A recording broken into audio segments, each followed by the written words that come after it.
Hi everyone, thank you for joining me today. So, I've got a circular canvas, it's 40 centimetres in diameter, and I'm using some earthy tones to create just a different kind of piece that I'm used to. But it didn't go according to plan. So I'm actually filming my beginning way after I've done the design.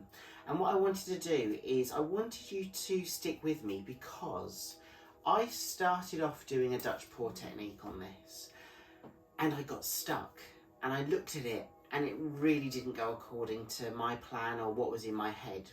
And there were a couple of reasons for that, and I'll discuss that in the tutorial video. But what I wanted to demonstrate today is when you see videos being released and pieces being released and you thinking, wow, they're really good, or I'd really like to try that. It's really important to know that not every piece we do ends up as a success. In fact, 9 times out of 10, we change our mind, or let me speak for myself, I change my mind as I create. And people have written to me and reached out and said, do you ever do a piece that just doesn't go according to plan? And the answer is yes. Every time I start doing a piece, whatever's in my head sometimes doesn't always translate onto canvas.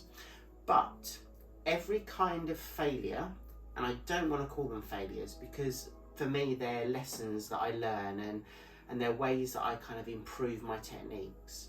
But every time it doesn't go according to plan, I always think to myself, what can I do differently? Or what can I do within this technique to kind of change it around and make it a creation that I'm happy with?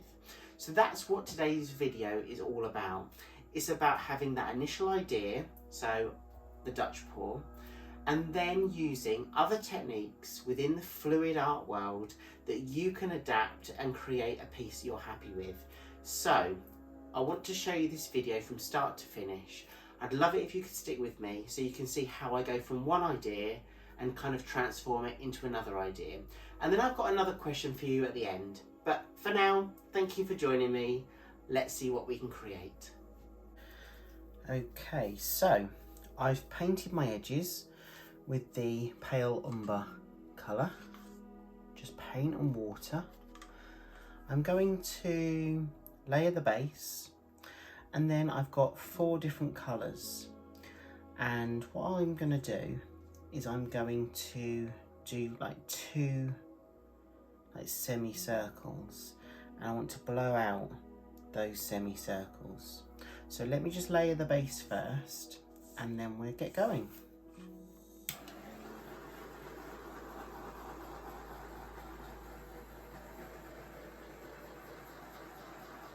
Okay, so that's the air bubbles gone. So I'm going to use the gold as my guide, and I'm going to do the 2 semicircles just in the middle. I'm going to layer the gold now, and what I'm going to do, I will just use that as my kind of guide for where I'm layering my paint. So the base is down, I'm going to layer the colours on top and just take it from there.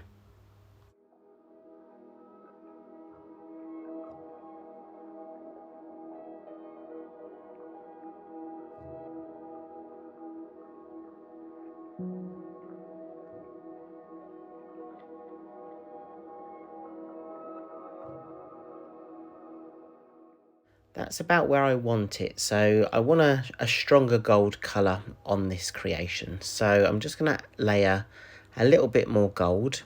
And then what I'll do with all the other colours is I will layer them on top. And I've popped all the colours in the description below. So check out the description box for all the details about how I mix my paint, the ratios and other information.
Okay, so at the beginning, I said that I was intending on doing the Dutch pour technique, but it didn't go according to plan. And one of those reasons for it not going according to plan is because I've really noticed that I've not mixed up enough base colour. So I've not got enough colour really on my base to add to that canvas. So when I blow the paints out, it helps the paints flow across that canvas. So basically at this point, I'm quite aware that I'm running out of a colour. Now I could mix up more colour, but I'm just going with it just to see if I can make this stretch. But watch what happens next.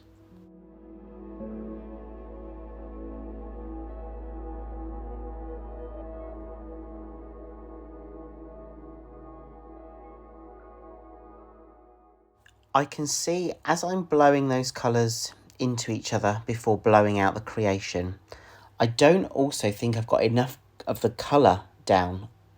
So as you can see, there we go. I've blown it out from one side and then the other. And I kind of step back and I think, okay, let me blow it out some more, but there's not enough colour down for that to happen. And already at this point, I'm not too happy about the design or the composition. So what I do, and you'll see this in a minute, I decide to add some more colour to the base, but I don't really have enough base colour to allow those colours to flow as I use my blower to create the Dutch pour technique.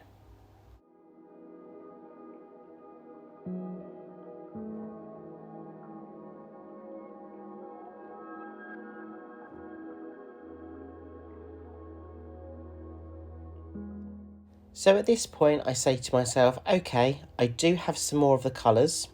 I don't have any more on my base colour, but I'm going to layer some more of the colours on top in the gaps that I want to kind of fill. So I'm going to puddle the paints this time, one on top of the other. And then what I'll do is I'll blow out each side and then see what the composition and the design looks like.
So, okay, that's working, but I'm really not feeling it. I don't like the middle bit.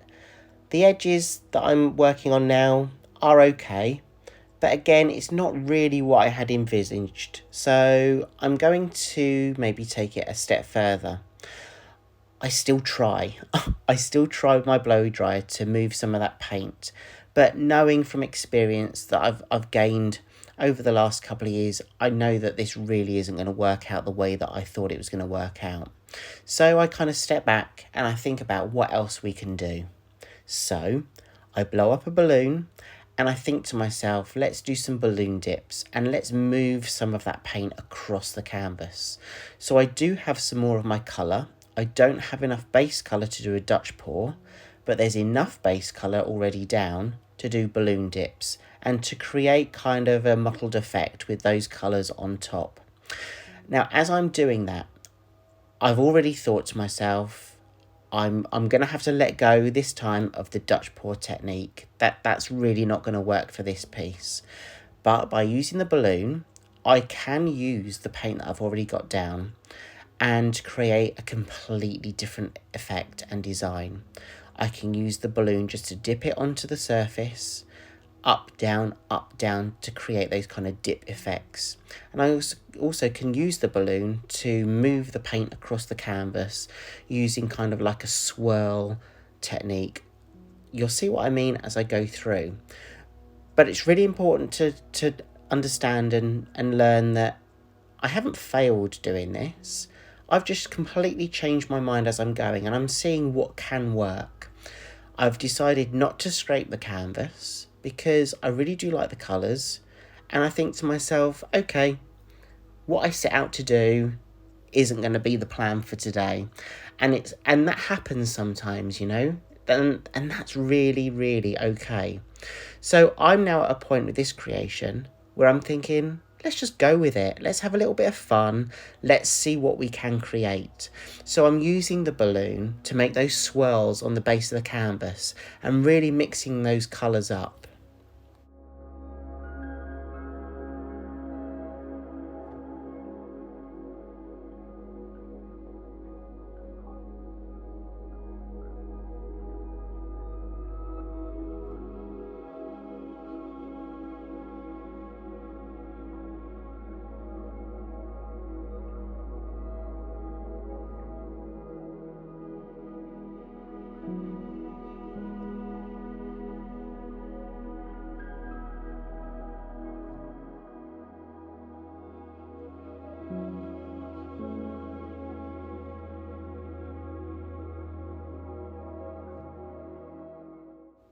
And what I'm also doing is I'm just adding a little bit more colour into that negative space because I've switched up the design that I'm doing.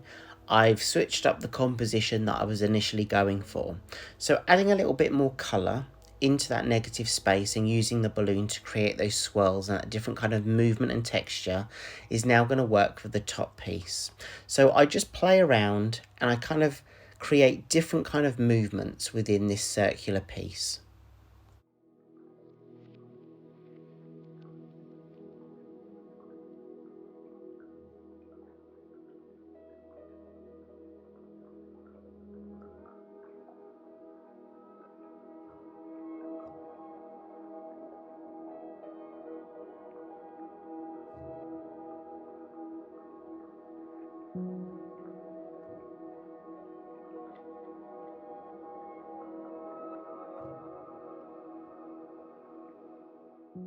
So I'm happy with the amount of paint I've got on the canvas now, but what I really want to do is I don't want to have such a distinguished block of colour and negative space. So I press a little bit harder on the balloon, on the surface of the canvas, and really kind of drag that paint across in a kind of a swirly curly motion. So I do that each side so I can balance that out. But what I'll do is I will show you the dried version and then I've got a question for you.